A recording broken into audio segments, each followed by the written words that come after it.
আসসালামু আলাইকুম। আপনি জানেন কি সবচেয়ে বড় ওয়াদা আমাদের নবী করিম সাল্লাল্লাহু আলাইহি সাল্লাম আল্লাহর কাছ থেকে নিয়েছিলেন? একদিন নবীজি সাল্লাল্লাহু আলাইহি সাল্লাম বিছানায় শুয়েছিলেন এবং তার শরীর অনেক বেশি অসুস্থ ছিল। এমন সময় হযরত জিবরাইল আলাইহিস সালাম নবীজির কাছে আসলেন এবং বললেন, হে আল্লাহর প্রিয় নবী, মালাকুত মউত আপনার দরজার সামনে দাঁড়িয়ে আছে, আপনার কাছে অনুমতি চাইছে। তখন নবীজি সাল্লাল্লাহু আলাইহি সাল্লাম বললেন, ওনাকে আসতে দাও।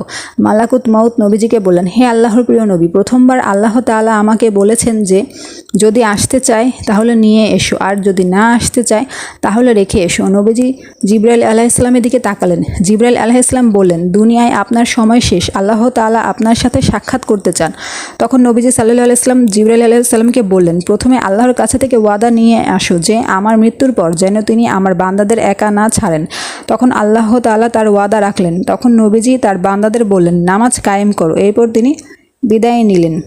সুবহানাল্লাহ।